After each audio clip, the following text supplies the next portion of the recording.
Boa tarde, estamos aqui finalizando a disciplina de Engenharia Ambiental com a supervisão da doutora Fernanda Lobo e o nosso tema é a pegada hídrica e sua marca na produção do hambúrguer. Nossa equipe é composta por Gabriela, Olá, boa tarde, pessoal. o Brena, Boa tarde. o Wellington Boa e tarde. por mim, Gilva Denis. Pode passar, Gabriela.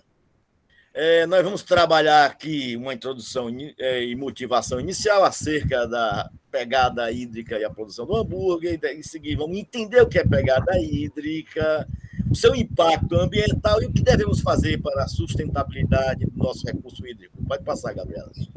Muito bem, meus queridos. Crise hídrica, coisa que não está na mídia direto, né? E crise hídrica é algo preocupante. Prova disso é o nosso ministro Bento Albuquerque, que ultimamente vem nos chamando a atenção para o uso consciente da água e da energia. Ok?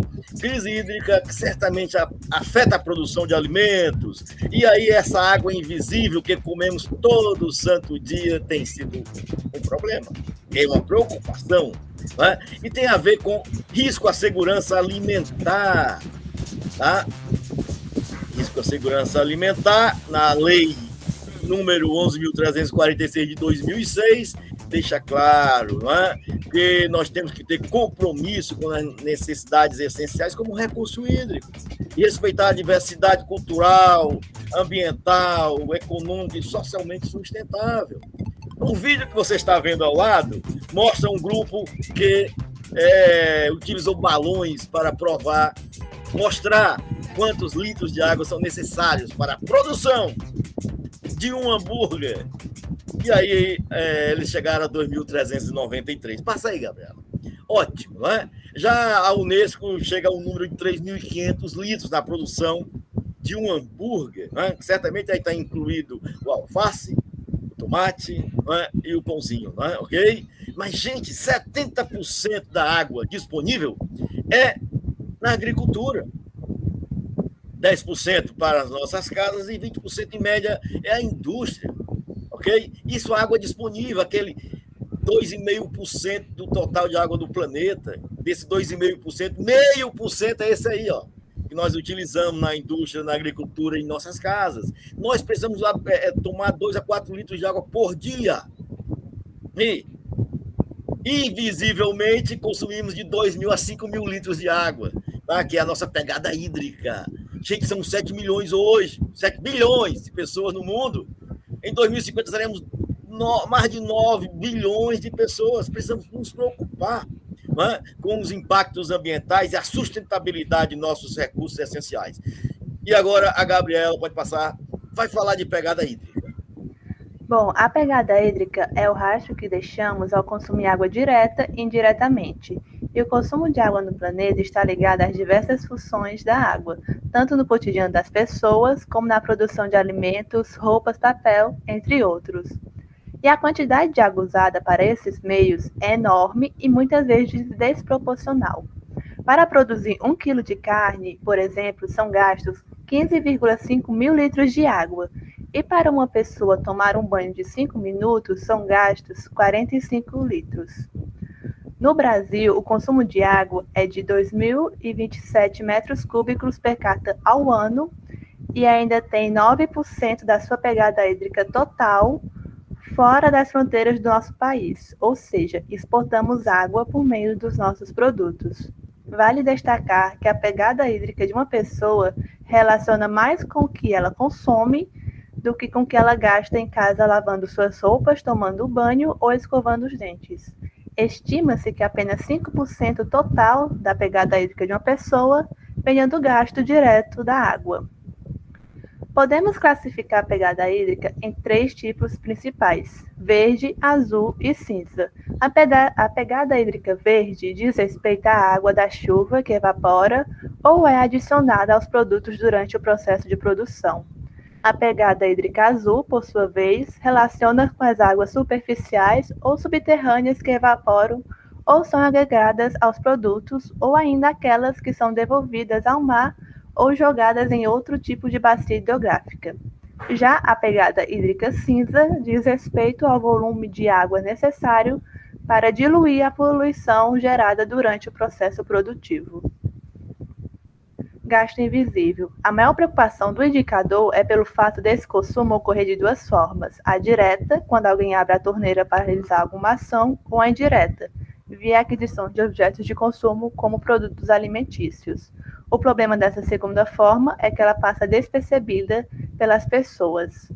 Segundo dados do estudo Água, debate estratégico para brasileiros e angolanos, da USP, a agricultura é de longe a que mais gasta água, entre 65% a 70% do consumo, seguido pela indústria, de 24%, e pelo uso doméstico, que fica entre 8% e 10%.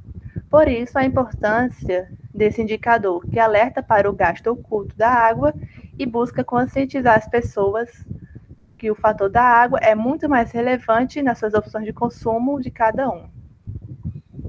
E agora a Brena vai falar sobre os impactos ambientais.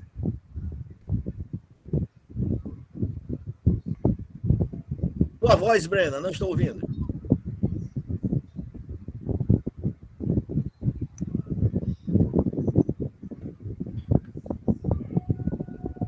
Brena, liga o microfone.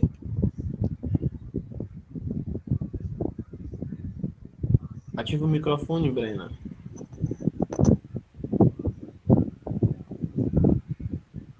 Sem problema, pode continuar a gravação. Bom, e quais são os impactos, né? Quais são as consequências que a gente vai trazer para o meio ambiente devido ao uso dessa água, né? A gente vai ter a degradação da qualidade de água superficial e subterrânea, o aumento das doenças de veiculação hídrica e impactos na saúde humana, diminuição da água disponível per capita, aumento no custo da produção de alimentos e um aumento nos custos de tratamento de água. Sobre a degradação da qualidade de água, tanto superficial como subterrânea, nós temos que os focos de poluição são os lixões e aterros sanitários mantidos em condições inadequadas, possíveis acidentes envolvendo substâncias químicas e o nosso foco principal, que são os efluentes e resíduos de atividades industriais. Efluentes esses que são despejados no meio ambiente sem o devido tratamento. Com isso, não tinha terminado não. O principal indicador desse tipo de contaminação é o nitrato, que além de estar relacionado a esses efluentes, também está relacionado às atividades agrícolas. Então, a gente consegue perceber que o problema vem desde a produção, desde o campo, né, até o processamento final desses produtos.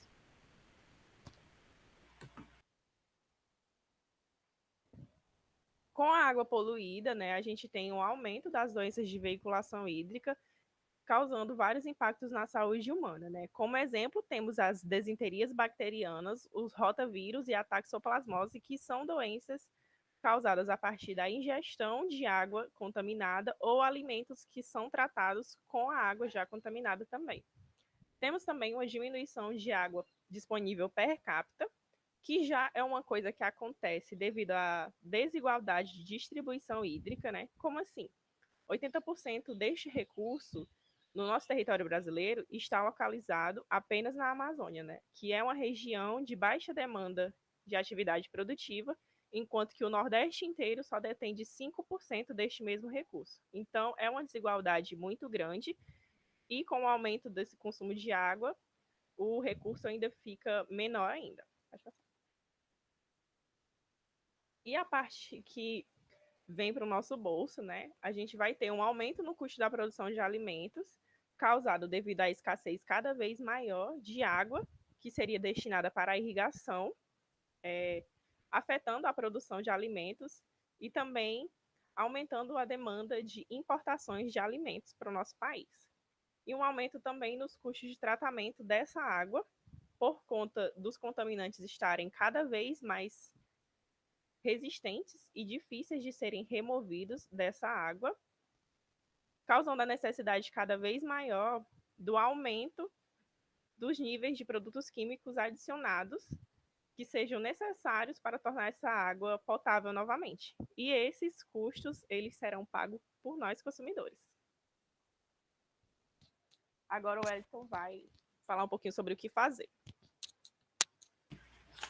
Bom, Esse tema pegada hídrica é um tema bastante relevante, pois a água é um recurso natural muito importante para a vida. E além do grande consumo para a produção de bens e serviços, também tem um grande desperdício. E eu fiquei com essa parte do que fazer. Aí eu coloquei 2 pontos aqui: a mudança de hábitos alimentares e a análise da pegada hídrica. Pode passar. Bom, nessa mudança dos hábitos alimentares, eu coloquei que para a gente diminuir um pouco desse gasto, a gente pode começar a optar por alimentos que precisam de menos água na sua produção, porque eu vou citar aqui como, por exemplo, já foi até falado pela Gabriela, para produzir 1 quilo de carne bovina, a gente utiliza 15 mil litros de água em média. Já enquanto para produzir 1 quilo de frango, o mesmo quilo de frango, a gente leva em média 4.300 litros de água. E isso, se a gente for levar em consideração, no final é bastante água, uma diferença significativa. Outra, pode passar, Gabriela. Aí, essa análise da pegada hídrica é importante, pois é através dela que são criadas as estratégias para tentar reduzir o uso e preservar esse importante recurso natural. Essa, essa análise já é feita, né? E é através dela que as empresas produtoras de produtos agrícolas, da pecuária, se utilizam para tentar diminuir os custos de produção, que também diminui o consumo de água, né? Por exemplo, eu posso citar na agricultura. A partir dessa análise, eles podem diminuir a água que é jogada para fazer a irrigação, mudando os sistemas de irrigação, como por exemplo, deixando de usar aspersores para usar uma irrigação por gotejamento. Na pecuária, eu posso citar um melhor manejo de pastagem, uma melhora na alimentação bovina, e com isso diminui também o consumo de água, né? E no caso da indústria também, através dessa análise, é diminuído o percentual de água gasta na indústria, que gira em torno de 20% no mundo, e é isso. Eu acho que também o nosso consumo do dia a dia, né, também diminui. E minha parte foi isso. Se vocês quiserem adicionar mais alguma coisa. Muito bem, Wellington, muito bem. Olha, gente, o que é que você vai fazer? Eu vou começar a comer hambúrguer vegetal. Gasta 3 vezes menos. Muito bem, esse foi o nosso trabalho. Grato pela atenção. 13 minutos.